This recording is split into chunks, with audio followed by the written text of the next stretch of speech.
Hi hello ನಮಸ್ಕಾರ. ಇವತ್ತು ಸ್ಪೆಷಲಾಗಿ ಮೊಸರನ್ನ ಮಾಡುವ ಅಂತೇಳಿ ಈರುಳ್ಳಿ ಮತ್ತು ಹಸಿಮೆಣಸು ಆಮೇಲೆ ಕೊತ್ತಂಬರಿ ಸೊಪ್ಪನ್ನ ಕಟ್ ಮಾಡಿ ಇಟ್ಕೊಂಡಿದ್ದೆ. ಹಾಗೆ ಹೊರಗಡೆ ಒಲೆ ಹಾಕಿ ನೋಡಿ ಕುದಿಯೋಕ್ಕೆ ನೀರಿಟ್ಟಿದ್ದೀನಿ. ಚೆನ್ನಾಗಿ ಕುದಿ ಬರ್ತಾ ಇದೆ ಈ ಥರ. ಓಕೆನಾ. ಹೊರಗಡೆ ಅಡುಗೆ ಮಾಡಿದ ಒಂಥರ ಫುಲ್ ಖುಷಿ. ಅಂದರೆ ನಾವು ಸುಮಾರು ಜನ ಇದ್ವಿ, ಅದಕ್ಕೋಸ್ಕರ ಹೊರಗಡೆ ಅಡುಗೆ ಮಾಡುವಂತ ಮಾಡಿದ್ದು. ಸೊ ಹಾಗೆ 1 kg ರೈಸ್ನ ಕುದೀತಾ ಇರೋ ನೀರಿಗೆ ಹಾಕಿದ್ದೆ ನೋಡಿ ಈ ಥರ. ಅಂದರೆ ತುಂಬ ಬೇಯಬೇಕು ಅಂತ ಏನಿಲ್ಲ, ಸಾಧಾರಣ ಬೇಯಿದ್ರೆ ಸಾಕಾಗ್ತದೆ ಈ ಥರ. ನೀವು ಮನೆಯಲ್ಲಿ ಹೊರಗಡೆ ಸ್ವಲ್ಪ ಅಡುಗೆ ಎಲ್ಲ ಮಾಡಿ, ಅವಾಗ ಒಂಥರ ಟೇಸ್ಟ್ ಚೆನ್ನಾಗಿ ಬರ್ತದೆ. ಹಾಗೆ ನೋಡಿ ಈ ಥರ ನೀರು ತೆಗಿತಾ ಇದ್ದೀವಿ. ನೀವು ಆ ಥರ ಎಲ್ಲ ಮಾಡ್ಲಿಕ್ಕೆ ಹೋಗಬೇಡಿ. ಕೈಗೇನಾದರೂ ತಾಗಿದ್ರೆ ಗುಳ್ಳೆ ಆ ಥರ ಎಲ್ಲ ಸುಮ್ಮನೆ ಗಾಯ ಮಾಡ್ಕೊಳ್ಳೋದು ಯಾಕೆ. ಅಂದರೆ ಇದು ನಮಗೆ ಸ್ವಲ್ಪ ಅಭ್ಯಾಸ ಇದೆ. ಆ್ಯಕ್ಚುಲಿ ನಾನಲ್ಲ, ನಮ್ಮಲ್ಲಿ ನಂದಿನಿ ಅಕ್ಕ ಇದ್ದಾರೆ, ಅವರು ಸ್ವಲ್ಪ ಎಕ್ಸ್ಪರ್ಟ್ ಇದರಲ್ಲೆಲ್ಲ. ಸೊ ನೋಡಿ ಈ ಥರ ಎಷ್ಟು ಚೆನ್ನಾಗಿ ಬೆಂದಿದೆ. ಸ್ವಲ್ಪ ಜಾಸ್ತಿ ಬೆಂದರೆ ಒಳ್ಳೆಯದು, ಯಾಕೆಂದರೆ ಕರ್ಡ್ ರೈಸ್ ಅಲ್ವಾ, ಅದಕ್ಕೆ. ಸೊ ನೋಡಿ ಈ ಥರ ಒಳ್ಳೆ ಮಿಕ್ಸ್ ಮಾಡಿಕೊಳ್ಬೇಕು. ನೋಡಿ ಎಷ್ಟು ಚೆನ್ನಾಗಿ ಬಂದಿದೆ ನೋಡಿ ರೈಸ್. ಇಷ್ಟು ಬೆಂದರೆ ಸಾಕು. ಸೊ ಅದಕ್ಕೆ ಇದು 1 ಲೀಟ್ರ್ ನಾವು ಮೊಸರು ಹಾಕಿದ್ದೇವೆ. 2 ಪ್ಯಾಕೆಟ್ ತಗೊಂಬಂದಿದ್ವಿ. ಹಾಗೆ ಅದ್ರ ಹಾಕಿದ್ದು ನಾವು ಪ್ಯಾಕೆಟಲ್ಲೇ ಓಪನ್ ಮಾಡಿ, ಅರ್ಜೆಂಟ್ ಅಲ್ವಾ ಅದಕ್ಕೆ. ನೋಡಿ ಈ ಥರ ಚಾಕು ಎಲ್ಲ ಚೆನ್ನಾಗಿಲ್ಲ ಆಯಿತಾ. ನೋಡಿ ಈ ಥರ ನೀವೆಲ್ಲ ನಿಮ್ಗೆ ಹೇಗೆ ಆಗುತ್ತಾ ಅದೇ ಥರ ಕಟ್ ಮಾಡ್ಕೊಳ್ಳಿ ನೋಡಿ ಹೀಗೆ. ಆಮೇಲೆ ಸ್ವಲ್ಪ ದಾಳಿಂಬೆ ಇತ್ತು, ಅದನ್ನು ಹಾಕಿದರೆ ಟೇಸ್ಟ್ ಚೆನ್ನಾಗಿ ಬರ್ತದೆ ಅಂತೇಳಿ ದಾಳಿಂಬೆನೂ ಕಟ್ ಮಾಡಿ ಇಟ್ಕೊಂಡಿದ್ದೇವೆ. ಅದೆಲ್ಲ ತೆಗೆದು ನೋಡಿ ಈ ಥರ ಸ್ವಲ್ಪ ದಾಳಿಂಬೆ ಹಾಕಿ, ಆಮೇಲೆ ಹಸಿ ಇದಿದೆಯಲ್ಲ ಹಸಿ ಈರುಳ್ಳಿನ ಹಾಕಿದರೆ ಮತ್ತು ಒಳ್ಳೆಯದು. ಒಂಥರ ಟೇಸ್ಟ್ ತಿನ್ನಲಿಕ್ಕೆ ಸಿಗ್ತದೆ, ಖುಷಿ ಆಗ್ತದೆ. ನೋಡಿ ಎಲ್ಲ ಹಸಿನೇ ಹಾಕೋದು, ಯಾವುದನ್ನು ನಾವು ಒಗ್ಗರಣೆ ಕೊಟ್ಟು ಆಗಲಿ ಆ ಥರ ಫ್ರೈ ಮಾಡಿ ಆಗಲಿ ಹಾಕ್ತಾಯಿಲ್ಲ. ನೋಡಿ ಈ ಥರ ಡೈರೆಕ್ಟ್ ಹಾಕಿ ಮಿಕ್ಸ್ ಮಾಡೋದು.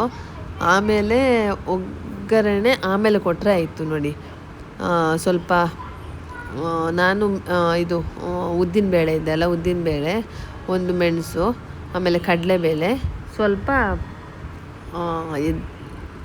ಬೇವು ಸೊಪ್ಪು ಅಷ್ಟನ್ನ ಹಾಕಿ ಚೆನ್ನಾಗಿ ಇದು ಒಗ್ಗರಣೆ ಕೊಟ್ಟು ಇದಕ್ಕೆ ಹಾಕಿ ಚೆನ್ನಾಗಿ ಮಿಕ್ಸ್ ಮಾಡಿಕೊಂಡೆ. ಸ್ವಲ್ಪ ಕರಟಿ ಹೋಗಿತ್ತು, ಆದರೂ ಪರವಾಗಿಲ್ಲ. ನೋಡಿ ಈ ಥರ ಬಂದಿದೆ. ಸೊ ಇನ್ನು ಸರ್ವ್ ಮಾಡಿ ನಾವೆಲ್ಲ ತಿಂತೀವಿ. ಆದರೆ ಮೇಯ್ನಾಗಿ ಉಪ್ಪೊಂದು ಹಾಕ್ಕೊಳ್ಳಿ ಆಯಿತಾ. ನನಗೆ ಹೇಳಲಿಕ್ಕೆ ಮರ್ತೋಯ್ತು. ಉಪ್ಪು ನಿಮ್ಗೆ ಯಾವ ಥರ ಟೇಸ್ಟ್ ಸಿಗಬೇಕು ಆ ಥರ ಹಾಕ್ಕೊಳ್ಳಿ. ಆಮೇಲೆ ಗಟ್ಟಿಯಾಗಿರುತ್ತಲ್ಲ ಮೊಸರು, ಸೊ ಅದಕ್ಕೆ ಸ್ವಲ್ಪ ನೀರು ಆ್ಯಡ್ ಮಾಡ್ಕೊಳ್ಳಿ. ಅಂದರೆ ತುಂಬ ಗಟ್ಟಿಯಾದರೆ ಚೆನ್ನಾಗಿರೋದಿಲ್ಲ. ನೋಡಿ ಈ ಥರ ಚೆನ್ನಾಗಿ ಮಿಕ್ಸ್ ಮಾಡಿಕೊಳ್ಬೇಕು. ಆಮೇಲೆ ಏನಿಲ್ಲ, ಆಮೇಲೆ ತಿನ್ನೋದೇ. ಆದರೆ ಅರ್ಜೆಂಟಿಗೆ ಏನಾದರೂ ನಿಮಗೆ ಎಲ್ಲಾದರೂ ಹೋಗಬೇಕು, ಏನೋ ಅಡುಗೆ ಮಾಡಲಿಕ್ಕೆ ಆಗ್ತಾಯಿಲ್ಲ ಅಂತ ಹೇಳಿದರೆ ಈ ಥರ ರೆಸಿಪಿನ ಟ್ರೈ ಮಾಡ್ಬೋದು. ನೀವು ಮಾಡ್ಕೊಳ್ಳಿ ಓಕೆನಾ ಮನೆಯಲ್ಲಿ. ಹಾಗೆ ನನ್ನ ಚಾನಲ್ನೆಲ್ಲ ನೋಡದೇ ಇರೋರು ಮತ್ತು ಸಬ್ಸ್ಕ್ರೈಬ್ ಮಾಡದೇ ಇರೋರೆಲ್ಲ ಸಬ್ಸ್ಕ್ರೈಬ್ ಮಾಡಿ, ನೋಡದೇ ಇರೋರು ಸ್ವಲ್ಪ ನೋಡಿ. ಹಾಗೆ ನನಗೆ ಸಪೋರ್ಟ್ ಎಲ್ಲ ಮಾಡ್ತಾಯಿರಿ ಓಕೆನಾ. ಇಷ್ಟು ದಿನ ವೀಡಿಯೋ ಮಾಡಲಿಕ್ಕೆ ಆಗಲಿಲ್ಲ, ಸ್ವಲ್ಪ ಬೇರೆ ಕೆಲಸದ ಮೇಲೆ ಬ್ಯುಸಿಯಾಗಿದ್ದೆ. ಸೊ ಇನ್ನು ನನಗೆ ಟೈಮ್ ಆದಾಗ ನಾನು ವೀಡಿಯೋಸ್ ಎಲ್ಲ ಅಪ್ಲೋಡ್ ಮಾಡ್ತಾ ಇರ್ತೇನೆ. ನಿಮ್ಮ ಸಪೋರ್ಟ್ ನನಗೆ ತುಂಬಾ ಅಗತ್ಯ ಇದೆ ಓಕೆನಾ. ಓಕೆ ಬಾಯ್, ಟೇಕ್ ಕೇರ್ ಆಯಿತಾ. ನೋಡಿ ಈ ಥರ ಚೆನ್ನಾಗಿ ಬಂದಿದೆ. ಹಾಗೆ ಯಾವಾಗಲೂ ಸಪೋರ್ಟ್ ಮಾಡ್ತಾ ಇರಬೇಕು ನೀವು ಓಕೆನಾ. ಹಾಗೆ ಸರಿ, ಇವಾಗ ಟೇಸ್ಟ್ ಮಾಡೋ ಟೈಮ್. ಸೊ ನಾವೆಲ್ಲ ಟೇಸ್ಟ್ ಮಾಡಿ ಯಾವ ಥರ ಇದೆ ಅಂತ ಹೇಳ್ತೀನಿ ಓಕೆನಾ.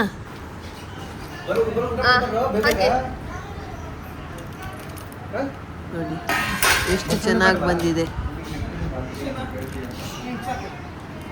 ನೋಡಿ ನೋಡಿ ಹೇಗಿದೆ ಮೊಸರನ್ನ. ಗರಿತ್ ಮೊಸರನ್ನ ಹೇಗುಂಟು? ಸೂಪರ್ ಅಂತ. ಖಾರ ಮಾನತಿ ಹೇಗಿದೆ? ಟೇಸ್ಟ್ ಚೆನ್ನಾಗಿದ್ಯಾ? ಹೆಂಗಿದೆ? ಹೇಗಿದೆ ತಿಂದ